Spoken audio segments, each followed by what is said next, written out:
Bab 56, apa yang kamu lakukan padaku?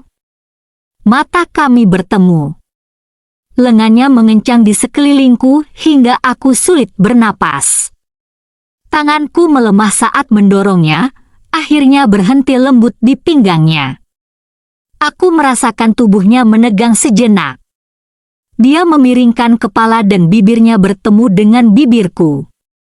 Dia menciumku dengan penuh gairah. Aku merasa seolah-olah teraliri listrik, terlalu lemah untuk melawan. Dia memegang kepalaku, memperdalam ciumannya. Aku hampir tidak bisa bernapas saat gambar-gambar aneh dari momen intim Matthew dan Melanie bermain di pikiranku. Itu membangkitkan hasratku akan sensasi ini. Alkohol, kemarahan, dan dendam mungkin mendorong reaksiku. Aku menekan tubuhku ke arahnya, membalas ciumannya dengan penuh gairah. Secara bertahap, gambar-gambar itu memudar, dan aku hanya ingin memperpanjang hasratku padanya. Pikiranku kosong. Akhirnya, Atlas melepaskanku. Aku mengambil napas dalam-dalam, tidak berani melihatnya. Aku mengambil anggur, berniat untuk menyesap lagi, tetapi dia dengan cepat mengambilnya. "Kamu tidak boleh minum lagi!" Suaranya berubah menjadi tegas. Aku menyipitkan mata. "Kenapa kamu peduli? Aku membelinya dengan uangku. Apa kamu pikir aku kaya?" Aku mabuk, jadi lidahku kaku. Dulu aku sering minum, tapi sekarang itu membuatku sedih, pahit, dan mati rasa. Aku ingin bersulang untuk masa lalu. Aku ingin awal yang baru. Setelah berteriak kata-kata ini ke sungai yang mengalir, aku tertawa dan terjatuh ke dalam pelukannya.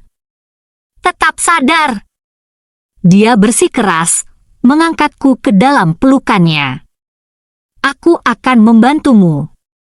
Kata-katanya membingungkanku. Otakku menjadi lamban. Aku melayang seolah-olah dalam mimpi saat Atlas membawaku. Alam bawah sadarku mengingatkan untuk menghindari pria ini. Aku terbangun keesokan harinya. Kepalaku berdenyut-denyut, dan aku berguling, kelelahan. Aku tidak ingin membuka mata, tapi haus yang tak tertahankan. "Apakah kamu sudah bangun?" Aku mendengar suara lembut berkata. Terkejut, aku membuka mata dan melihat ke arah suara tersebut dengan cemas. Ketika aku melihat wajah yang terpahat, aku menjerit. Aku mundur dengan cepat tapi segera ditarik kembali. "Kamu akan jatuh!" Aku menutup mata. Pikiranku berputar untuk memahami apa yang telah terjadi. Bagaimana mungkin dia? Apa yang terjadi? Sprite itu nyaman, dan aku merasa tubuhku dengan hati-hati dan mengerang. Kapan aku pernah tidur telanjang? Apakah kamu sekarang takut? Suara Atlas mengandung sedikit canda dan kehangatan. "Atlas, kamu, kita." Kata-kataku keluar tidak jelas. "Apakah kamu menyesal?" Matanya memancarkan listrik dan tertuju padaku. Mereka bahkan lebih lembut sekarang. Dia mengenakan jubah mandi yang longgar yang memperlihatkan dadanya yang kekar. Aku mengalihkan pandangan saat mencoba mengingat apa yang terjadi tadi malam. Itu membuatku frustrasi, karena aku tidak menginginkan ini. Aku tidak ingin menjadi seperti Matthew. Martabatku lebih penting. Atlas mengamati ekspresiku dan tidak melepaskan pegangan pada diriku. Merasakan tatapan intensnya membuatku menggigil. Aku kemudian menjadi marah. "Apa yang kamu lakukan padaku? Apa yang kamu harap aku lakukan?" Sebuah seringai melengkung di bibirnya. Dia benar-benar berbeda dari Atlas yang kukenal. tapi sebenarnya aku tidak mengenalnya. Saat aku menelan ludah, aku mengutuk dalam hati. Atlas ini benar-benar tidak bisa diprediksi. Bagaimana dia menemukanku? Bagaimana dia tahu keberadaanku? Dia melepaskan lenganku dan bertanya dengan suara hangat, "Apakah kamu mau minum air? Kamu pasti haus." Senyumnya tampak hampir iblis. Kenapa dia harus mengatakannya seperti itu? Wajar jika aku haus. Kami tidak melakukan apa-apa. Ayolah, siapa yang dia bercanda? Jika dia berkata jujur, kenapa aku telanjang? Aku sangat frustrasi. Aku tidak menginginkan ini. Hilang sudah martabatku. Tiba-tiba, bel pintu berbunyi. Aku cepat-cepat bersembunyi di bawah selimut. Bab 57, membuangnya, aku mendengar Atlas meninggalkan ruangan. Lalu aku mendengar suara-suara di luar pintu, pintu menutup, dan seseorang berjalan kembali masuk. Apakah kamu merasa tercekik? Suara Atlas terdengar lagi. Perlahan aku mengangkat sudut selimut untuk melihatnya menatapku dari atas, senyumnya bersinar. Dia terlihat tampan dengan cara yang berbeda.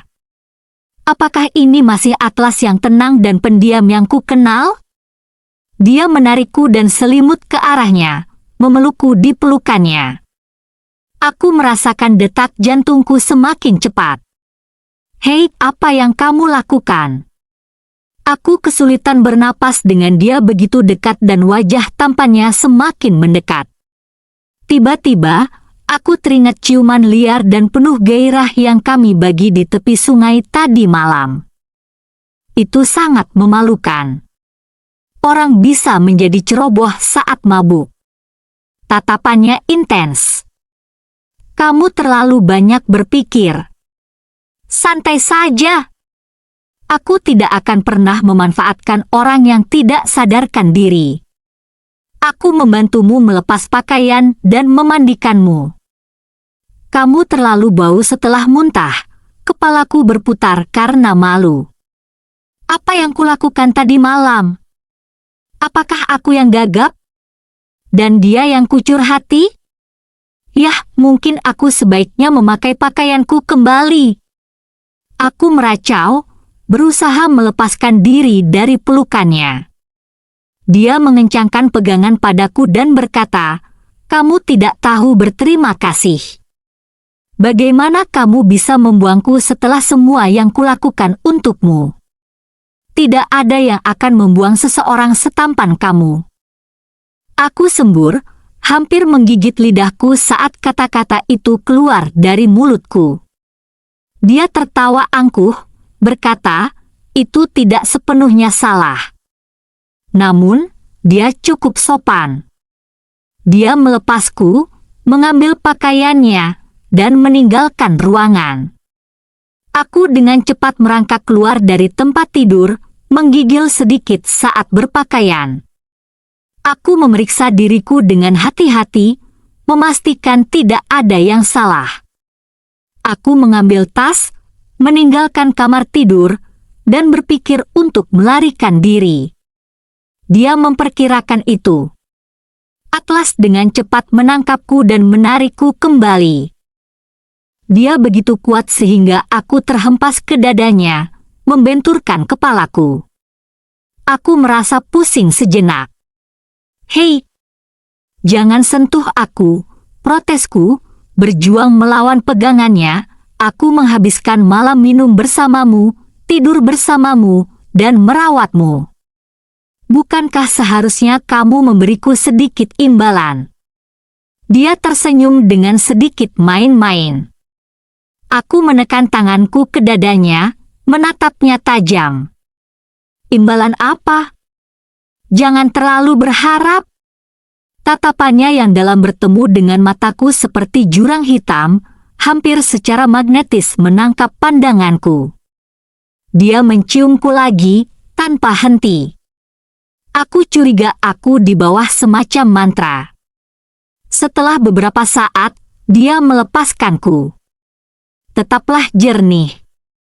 Aku akan membantumu. Aku menatapnya dengan bingung. Dia menciumku lagi, tetapi kali ini singkat. Aku berbalik, membuka pintu, dan berlari keluar sebelum dia bisa mengatakan apa-apa. Semua ini terasa seperti mimpi. Aku merasa bingung dengan semua situasi dan perasaan ini. Apakah aku melakukan ini karena dendam? Aku tidak bisa menyangkal rasa mabuk dan kegembiraan yang kurasakan. Aku bergegas turun, memanggil taksi, dan langsung menuju kantor. Bahkan saat duduk di mejaku, aku tidak bisa sepenuhnya menenangkan hatiku. Emosiku membingungkan. Aku mengambil beberapa napas dalam-dalam untuk mengingatkan diriku agar tidak kehilangan fokus. Ini bukan akhir dari pertempuranku. Aku perlu terus bekerja keras. Aku perlu menyediakan masa depan yang cerah untuk putriku. Sebelum aku bisa sepenuhnya mengumpulkan pikiranku, Matthew menerobos masuk ke kantorku.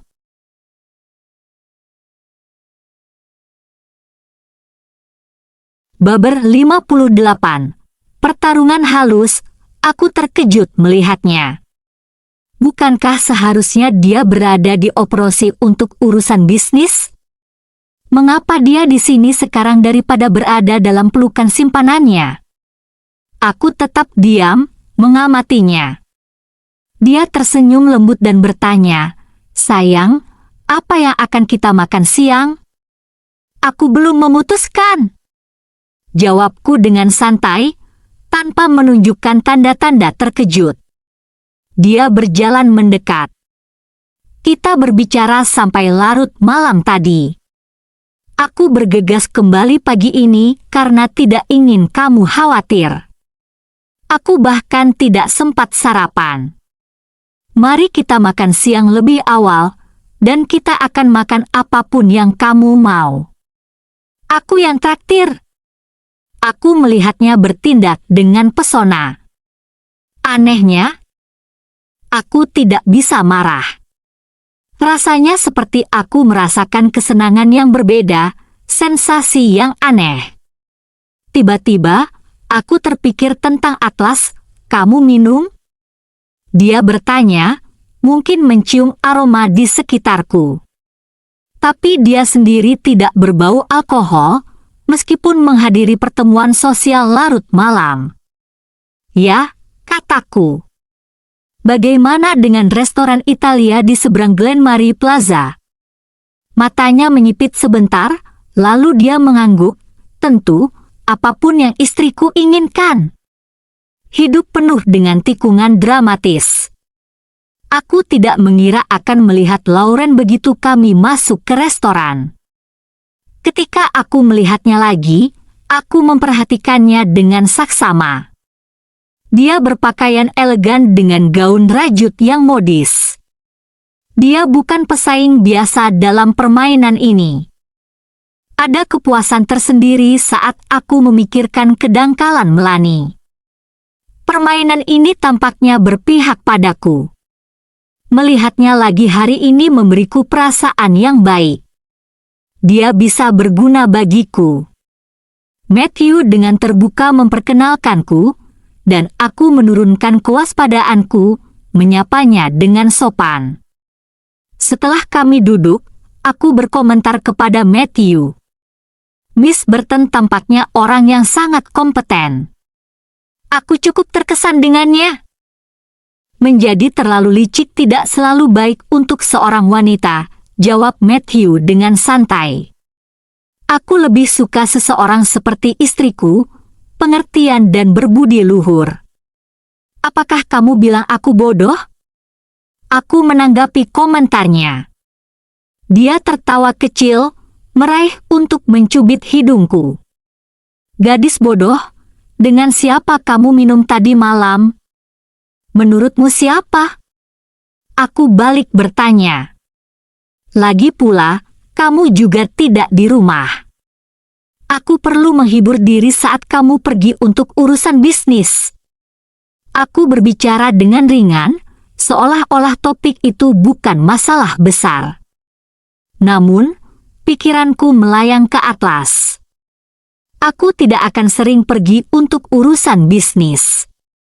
Itu situasi yang luar biasa kemarin. Dia menjelaskan. Di mana kalian minum? Di tempat Ivana. Jawabku dengan santai. Apakah kamu pergi ke dealer mobil kemarin? Hah? Tidak. Setelah aku mengunjungi lokasi konstruksi, aku langsung ke operasi, jelas Matthew.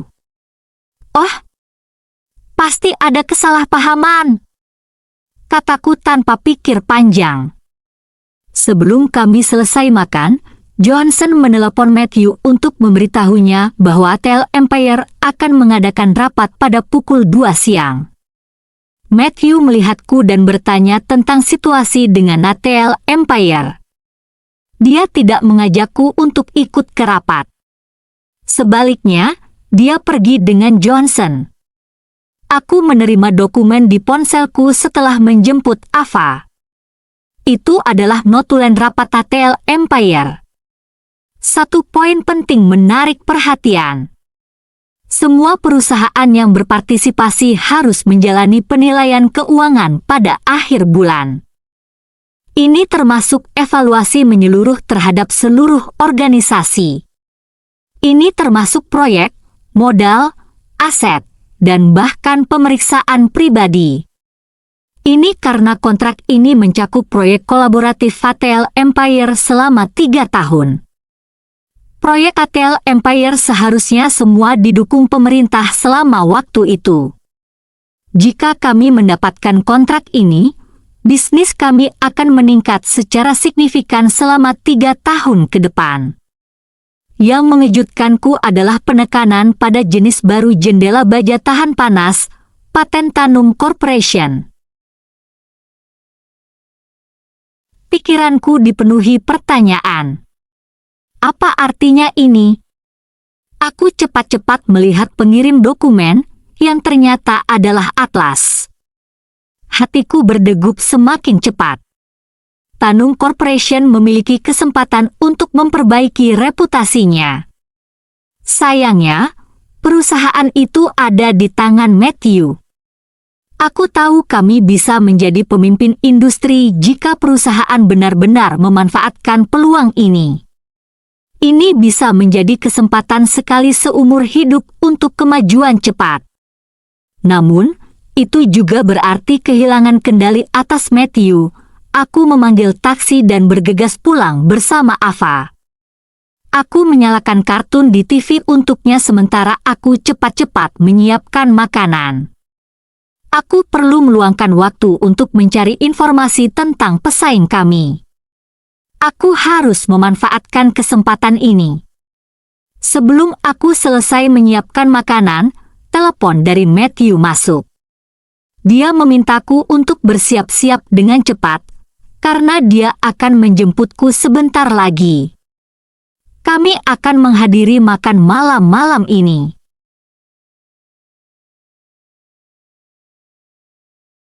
Bab 59, Keberuntungan Mendadak. Aku ragu-ragu sebelum memberitahunya bahwa aku lebih baik tidak hadir. Aku juga punya Ava bersamaku, jadi aku tidak bisa pergi. Dia menyebutkan bahwa dia sudah mengatur agar ibu mertuaku menjaga Ava dan dia akan tiba di rumahku segera. Sikapnya terasa aneh bagiku. Dia tidak pernah bersemangat untuk mengajakku ke acara sosial, tapi ternyata ATL Empire yang mengadakan acara tersebut. Selama rapat siang tadi, Nick bertanya tentang manajer yang sebelumnya mewakili Tanum Corporation. Kemudian dia mempertanyakan ketidakhadiranku. Matthew dengan cepat mengatur agar aku menghadiri makan malam dan bahkan memberiku petunjuk tentang apa yang harus dikatakan. Perwakilan dari 3 perusahaan lain, semua pemain utama di Foswood, akan bergabung dengan kami. Setiap perusahaan memiliki keunggulan, tapi Tanung Corporation kalah telak dan tidak berada di level yang sama. Tanung Corporation mengalami keberuntungan mendadak. Di antara perwakilan dari ATL Empire ada Atlas. Melihatnya lagi setelah hanya beberapa jam membuatku sedikit gugup. Meskipun aku baru saja melihatnya pagi ini, rasanya seperti sudah bertahun-tahun. Dia kembali menjadi dirinya yang dingin dan acuh tak acuh. Dia mengikuti Nick tanpa menunjukkan banyak emosi, hanya memberi salam santai saat masuk. Tidak ada yang luar biasa tentang itu, tapi itu membuatku tenang. Aku tidak merasa nyaman berbicara terlalu banyak dengan begitu banyak orang di sekitar. Selama makan, Atlas bertanya padaku tentang jendela baja di depan semua orang. Mengejutkan bahwa dia bertanya padaku, bukan pada Matthew. Nick tetap memimpin, tapi ada yang aneh. Atlas adalah asistennya, namun Nick tampak berdiskusi dengannya. Asisten ini tidak boleh diremehkan. Jendela baja tahan panas Tanung Corporation adalah sesuatu yang aku dorong, tapi Matthew selalu menolak karena biayanya yang tinggi. Dia tidak pernah optimis tentang itu, karena dia percaya bahwa jendela plastik logam baru lebih hemat biaya dan memiliki margin keuntungan yang lebih tinggi. Aku sangat berpendirian untuk menggunakan jendela baja tahan panas sebagai dasar untuk proyek-proyek kelas atas. Pada rapat ATL Empire baru-baru ini, kekuatan keuangan Tanung Corporation jelas tertinggal dibandingkan pesaingnya. Aku secara strategis mempromosikan proyek jendela baja sebagai alternatif. Langkah ini mengejutkan pesaing dan membuat perusahaan menonjol. TOS dilakukan dengan perwakilan ATL Empire. Matthew dengan cepat menarikku untuk melakukan TOS juga. Aku merasa sangat tidak nyaman. Aku memaksakan diri untuk berkeliling. Dan Nick mengajakku berbicara tentang jendela baja secara mendetail. Ini secara jelas meningkatkan citra Matthew. Hari ini, dia tampak benar-benar bahagia. Kesempatan untuk bernegosiasi lebih lanjut dengan ATL Empire dan dianggap sebagai pemain kunci mengangkat semangatnya. Dia tampak melayang di udara. Aku melihatnya melakukan TOS dengan Atlas yang tampak sadar. Nick memintaku untuk menyiapkan laporan tentang jendela baja dengan fokus pada kinerjanya, kemungkinan desain, dan teknik konstruksi. Setelah berbicara dengan Nick, aku memiliki rencana dalam pikiranku. Aku tetap tenang dan merespons pertanyaan Matthew. Makan malam selesai, dan Matthew sudah mengatur sopir. Matthew duduk di kursi belakang, memegang tanganku. Dia memujiku sebagai visioner, mengomentari wawasan unikku. Dia terus memanggilku bintang keberuntungannya, bertanya bagaimana aku tahu untuk mendorong proyek jendela baja. Sikapnya yang terlalu antusias membuatnya tampak seperti pemimpin industri foswat. Kesombongannya seolah menunjukkan bahwa dia telah mencapai tujuannya.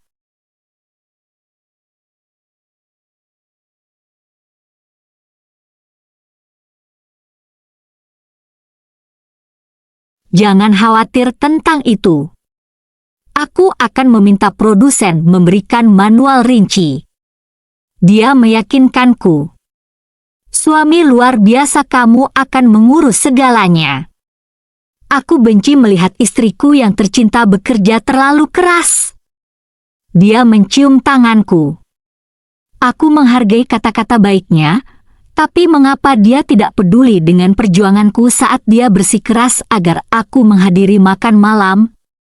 Dia tahu aku minum malam sebelumnya tapi tetap memaksaku berpartisipasi dalam TOS. Ini semua untuk menghindari aku terlibat dalam proyek ini. Dia adalah ahli dalam menyingkirkan orang setelah mereka selesai melayani tujuannya. Aku tetap diam. Aku tahu dia tidak akan mendengarkan apapun yang kukatakan sekarang. Aku berpikir untuk membawa Ava menemui orang tuaku. Ayahku semakin membaik, tapi aku ingin Ava melihat mereka. Aku berencana untuk melakukan perjalanan singkat, kataku, memanfaatkan kesempatan di tengah kegembiraannya. Tentu. Pergilah. Habiskan waktu bersama orang tuamu. Matthew dengan mudah setuju. Kalau begitu, aku akan mengatur segalanya dan pergi besok. Aku akan segera kembali, lanjutku. Tidak ada yang perlu kamu atur. Cukup beritahu guru Ava bahwa dia akan absen. Kita bisa tetap berkomunikasi tentang urusan perusahaan. Kamu tidak punya proyek besar sekarang. Matthew tampak benar-benar mendukung. Baiklah, tolong bantu aku pesan tiket pesawat, kataku tanpa pikir panjang. Sebenarnya, rencana sudah terbentuk dalam pikiranku. Ayahku bersikeras memesan makanan, tetapi aku memberitahunya untuk tidak khawatir.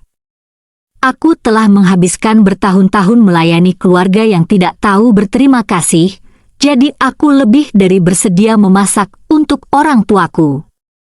Setelah sehari di sana, aku memberitahu orang tuaku bahwa aku perlu pergi ke produsen jendela baja di ibu kota. Itu alasan sebenarnya aku bergegas kembali ke kampung halamanku. Aku memperingatkan ibuku untuk tidak memberitahu Matthew di mana aku berada karena dia bisa memeriksa kapan saja. Ibuku melihatku dengan cemas. Aku menjelaskan secara singkat bahwa kami memiliki prioritas yang berbeda dan bahwa aku memprioritaskan mengamankan proyek sementara dia tidak. Aku tidak pernah menyebutkan masalah hubungan kami. Ayahku sangat mendukung. Pergilah. Kami tahu apa yang harus dikatakan. Kami akan memberitahunya untuk meneleponmu jika dia bertanya.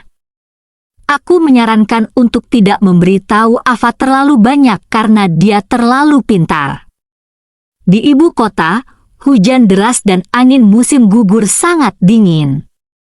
Aku teringat kunjungan pertamaku ke sini 4 tahun lalu. Perusahaan yang aku tuju tidak bekerja dengan Tanum Corporation. Itu adalah perusahaan lain yang aku ajak bekerja sama saat aku datang ke Solaris. Mereka disebut Urban Builders.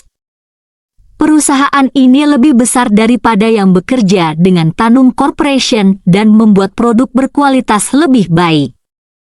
Namun, kami melewatkan kesempatan untuk bekerja sama karena sebuah insiden. Itu selalu menghantui aku. Tentu saja, sedikit orang yang tahu tentang itu. Itu ditekan saat itu, dan bahkan Matthew tidak tahu. Mereka tidak berkolaborasi dengan Tanum Corporation karena harga mereka selalu terlalu tinggi. Akhirnya, Matthew memilih Westridge Holdings untuk menghemat biaya dan memastikan keuntungan. Setelah 4 tahun, aku kembali ke sini dan pabrik telah berkembang. Namun, gambaran 4 tahun lalu masih jelas, membuatnya terasa seperti aku berada di dunia yang berbeda. Aku ragu-ragu sebentar, mengambil napas dalam-dalam, dan bertekad menghadapi ketakutanku demi masa depanku juga. Namun, gambaran 4 tahun lalu masih jelas, membuatnya terasa seperti aku berada di dunia yang berbeda. Aku ragu-ragu sebentar, mengambil napas dalam-dalam, dan bertekad menghadapi ketakutanku demi masa depanku juga.